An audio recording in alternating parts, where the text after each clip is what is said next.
Nessa edição de sábado do nosso Jornal da Manhã, edição de sábado de Carnaval, o professor Marco Antônio Villa. Bom dia, professor. Bom dia a todos. Pensei que o senhor ia estar num bloquinho, aproveitando o Carnaval, eu tô assim, né? Eu tô assim, já preparado para aproveitar o Carnaval. É isso aí. Ô, professor, agora há pouco, inclusive, a gente recebeu a nossa especialista aqui falando sobre a reforma da Previdência, e os jornais trazem que o presidente Jair Bolsonaro reconheceu que não deveria ter falado com os jornalistas sobre a possibilidade de mudar a idade mínima de aposentadoria das mulheres.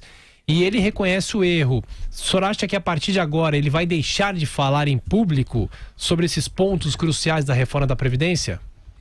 Olha, eu desejo que sim, né? Inclusive nós identificamos esse problema no calor da hora, quer dizer, não é fazer profecia do passado.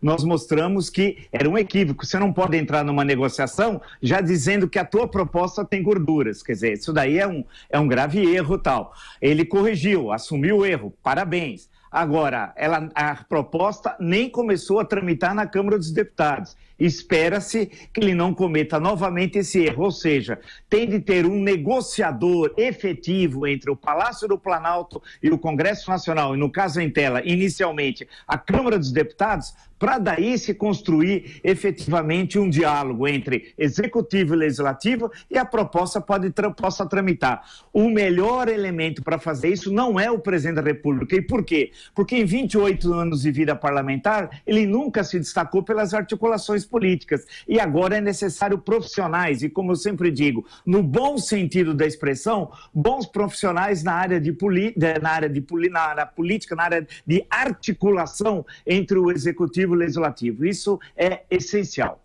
Agora, o lamentável, né, professor? O Congresso para pro Carnaval, claro, o Brasil inteiro para, só que eles não voltam a trabalhar na quarta-feira de cinzas, eles vão voltar a trabalhar na outra terça-feira, porque já de sexta eles já não trabalham, segunda-feira também não trabalham. Isso é muito ruim para articulação, inclusive o presidente da Câmara, Rodrigo Maia, nem instalou ainda a CCJ ou as outras comissões, não é? Ou seja, aquela história que votaria em junho pode tirar o cavalo da chuva, que isso não ocorrerá.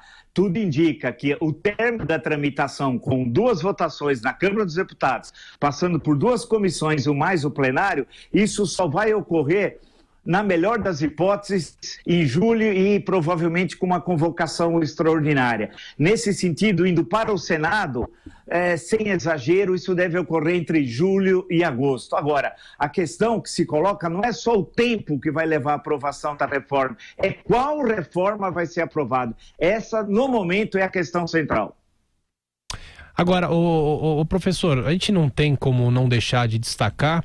É um caso, infelizmente, trágico, a morte do neto do ex-presidente Lula, e dessa vez ele foi autorizado a deixar a prisão. Da outra vez, o ministro Dias Toffoli também tinha autorizado, mas foi em cima da hora, mas a juíza que no primeiro caso negou, agora autorizou. O senhor achou essa decisão correta, enfim? Corretíssima, e nós dissemos isso quando estávamos no Pra Cima Deles, no período da tarde no programa. A questão apareceu antes da decisão da juíza, nós nos manifestamos, quando eu digo nós, os que estavam participando do programa. E eu deixei bem claro a minha posição favorável a ele, é uma tragédia, é uma questão de humanidade, não tem nada a ver com conflito político, divergência, ele é um sentenciado, né? A lei dá esse direito, foi uma tragédia.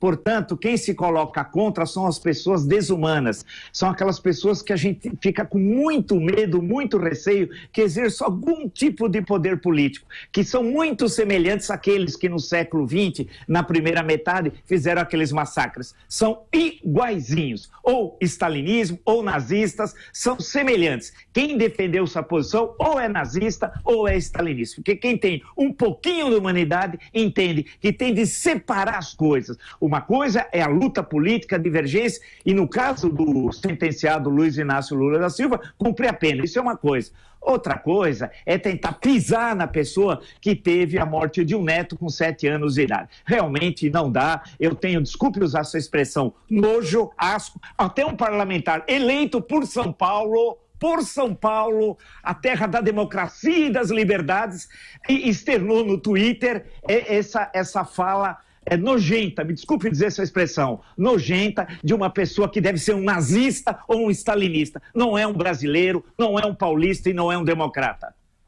Professor, falando sobre a crise na Venezuela, o autoproclamado presidente Juan Guaidó continua na visita aos países, agora em relação ao Equador, e sempre com essa ameaça nas costas. Se ele voltar para a Venezuela, o presidente Nicolás Maduro continua ameaçando prender Juan Guaidó. De que maneira que isso pode ser, pelo menos, costurado para evitar que isso aconteça, professor?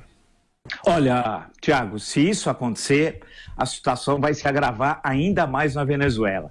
Vamos esperar um pouquinho de sanidade de Nicolás Maduro, um pouquinho de sanidade para esse ditador sanguinário, né? Porque se ele prender o Guaidó no retorno à Venezuela, a crise vai se estender. Lembrando que esse governo é reconhecido por mais de 50 países, não custa lembrar a questão trágica da crise humanitária porque passa a Venezuela e o acirramento das contradições que vai ocorrer com a sua prisão.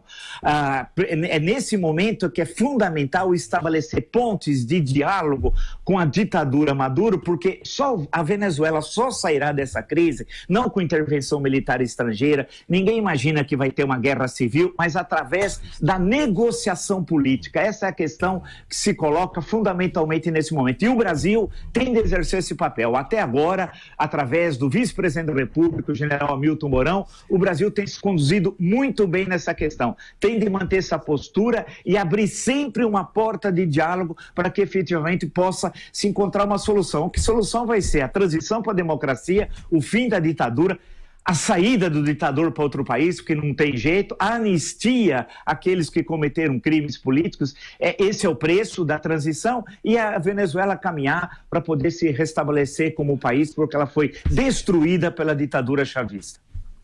Agora, professor, o chanceler Ernesto Araújo afirmou que seria um absurdo completo a prisão de Juan Guaidó na Venezuela. Agora, o tom que ele usa, um absurdo completo, como se fosse qualquer pessoa que fica indignada com o que está acontecendo, não uma postura de um chanceler. Inclusive, nessa semana nós falamos com dois aqui, ex-chanceleres, o ex-ministro Rubens Recupero e também o Márcio Azambuja, o professor, que foi secretário-geral do Itamaraty. Isso.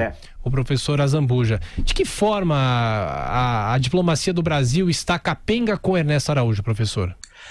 Esse é um problema e que eu tenho alertado. Ainda bem que não sou só eu, mas brilhantes diplomatas, como você citou, Rubens Recupero, lembrar do Marcos Azambuja e outros diplomatas que passaram pelo Itamaraty em posições importantes, em embaixadas importantes, assumindo a titulatura do Ministério ou na Secretaria-Geral do Itamaraty, comungam da mesma opinião. Eu fico satisfeito. Portanto, não é nenhum problema pessoal com Ernesto Araújo, nada disso, é que ele não é o elemento adequado para ser o ministro das Relações Exteriores. Eu digo isso porque eu acompanho a política externa do Brasil, né? Já me debrucei sobre ela, conheço os momentos históricos, por exemplo, do célebre Barão do Rio Branco e a importância que ele tem para a nossa história. Então, os princípios do Barão do Rio Branco não estão sendo seguidos por Ernesto Araújo. Ele segue princípios de gente que defende ideologias exóticas que colocam em risco a segurança nacional brasileira. Então, no caso na Venezuela, imaginem,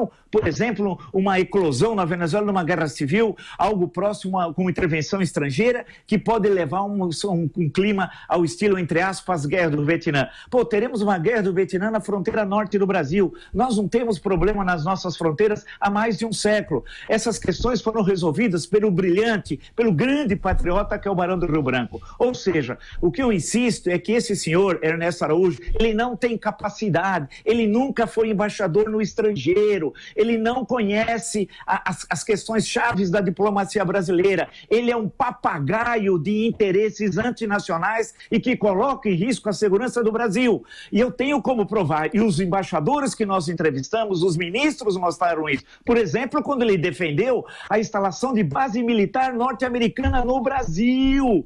O que é isso, ministro? Então, para o bem do Brasil, o ideal é que alguns ministros saíssem. Primeiro, é o tripé, lembra? Insisto no tripé negativo. A perna desses ministros, que eu chamo, entre aspas, de cruzadistas, eu sei que a expressão correta é cruzados, mas eu estou lendo como se fosse O Incrível Exército Brancaleone, a célebre comédia italiana. Eles são patéticos. 3. Ministro da Educação, o colombiano Ricardo Vélez, o Ernesto Araújo, que é de uma incapacidade absoluta e papagaio de interesses antinacionais, e a senhora Damares, que eu tenho uma dó danada da sua vida pessoal, dos problemas que ela passou, mas ela não tem condições de ficar à frente do ministério que ela ocupa. Mas, para concluir, o Ernesto Araújo dá declarações infelizes e não entende que é fundamental na diplomacia você sempre deixar alguma porta aberta. E o Brasil tem que ser um elemento atuante na solução da crise venezuelana, que é uma solução latino-americana, sem a presença dos Estados Unidos. E é possível obtê-la.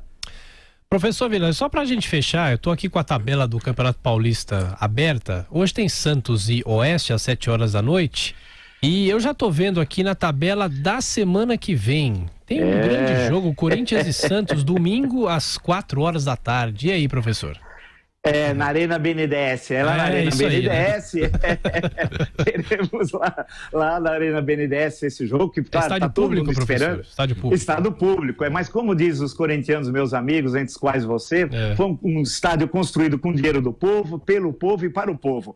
Quer dizer, é um estádio Lincoln, devia chamar Abraham Lincoln. Agora, vai ser um jogo muito esperado, vamos esperar que seja um bom clássico, porque afinal o Campeonato Paulista, os grandes jogos, a gente queira ou não, são os clássicos. É o momento que a gente espera e desejo que seja um grande jogo Santos e Corinthians. Professor, espero que o senhor seja parcimonioso nos bloquinhos e aproveite com consciência o carnaval, tá bom? Um grande abraço e até segunda. Grande abraço a todos. Tchau, tchau.